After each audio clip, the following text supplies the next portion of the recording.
Hi guys, it's been a couple of months since I got my new MCX Proforce Virtus. It's a great replica, amazing, works out of the box pretty good, pretty well, really accurate.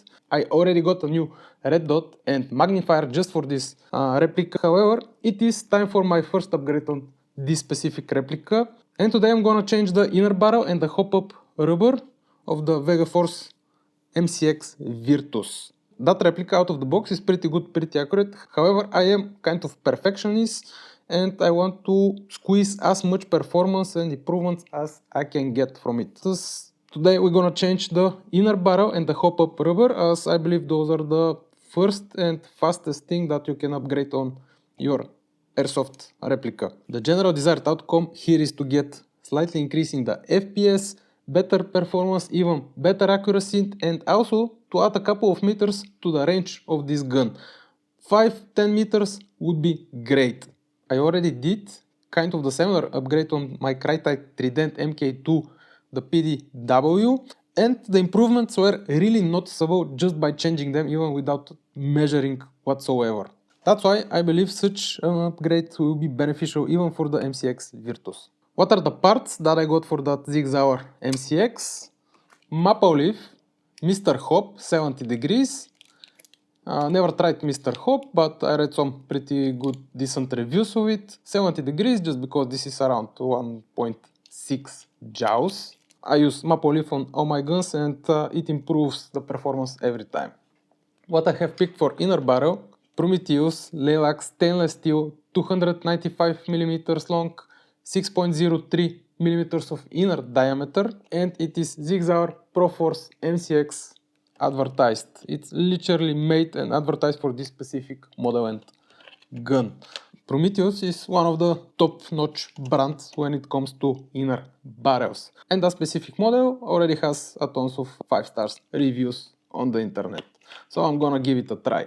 So in order to change them, we need to disassemble the upper receiver. We need to get out of the handguard, separate the wires, take out the upper part and change them. The tricky part here is with the wires, just because this gun is front wired, we need to be careful and separate the wires before we even try to take out the upper part of the gun.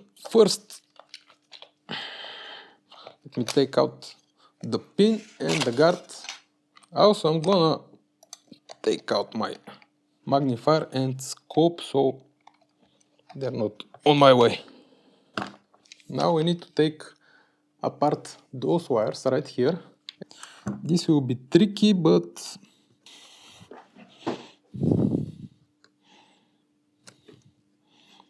just pull them without damaging. Now we may try to take out the upper part. This is the original inner barrel with the hop-up chamber. Before removing the hop-up chamber everything, we want to remove all the hop-up here. The idea is to release the pressure of the chamber inside, so there is no issue when we remove the chamber and the hop-up. There is a plastic clamp right here. We need to remove it in order to take this one out. It's pretty tiny there, so I'm gonna use a knife for this one.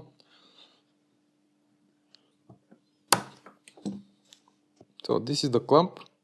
Let's put it aside. Just pull the hop-up chamber out of it. This one comes here. One small piece which is in the front of the hop-up chamber that reduces the friction between the chamber and the barrel. Now we need to get and assemble the barrel with the new hop-up. The quality looks pretty good on that one, by the way. And it should be because this is not a cheap barrel by any means. And Mr. Hop. In order to install the rubber, there is a long cut at the bottom of the barrel and there is the same notch for it at one side of the hop. So just try not to damage it until you squeeze it. It does look pretty good and pretty well, but it was really tight to put it in. Now let's install the barrel into the chamber and see how this goes. it is tight, which I believe is good. It is all the way in. Now I'm gonna spin and I want to see the hop up itself.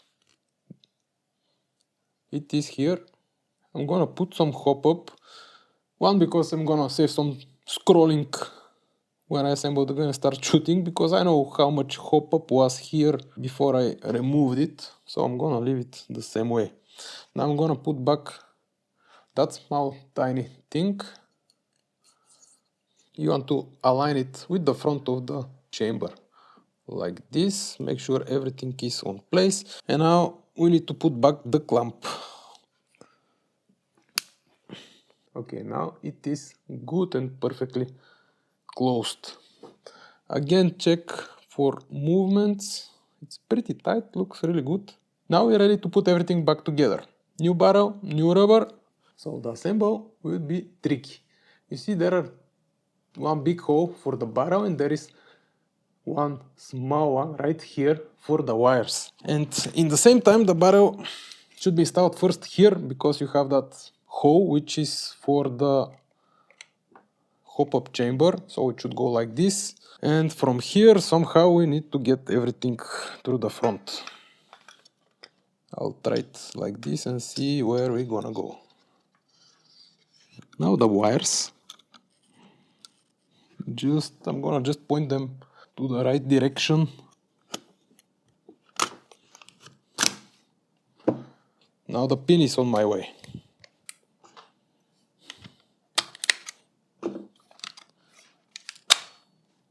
Now I'm gonna put the pin just because I want to connect the wires without any issues.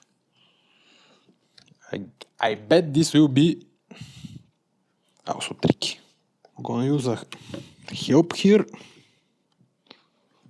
And now the second one.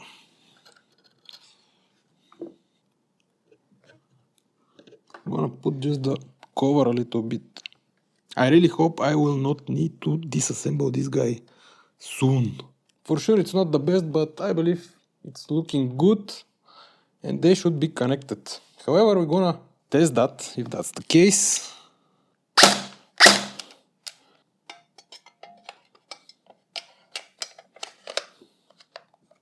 Not gonna install the pin all the way back just because I'm going to a game in half an hour. And we're ready. We have new inner barrel with new hop up. Now what's left is to make a few games and see how this one behaves, how it shoots, does it improve the accuracy, consistency, and what is the range out of it. I hope I will not need to disassemble this gun soon. Yeah, it is tricky, especially just because of those two wires that goes all the way through the body to the front.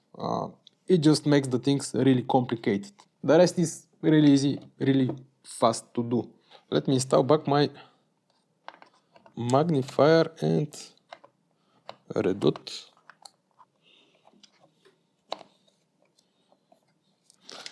We're ready for a game, guys. See you later.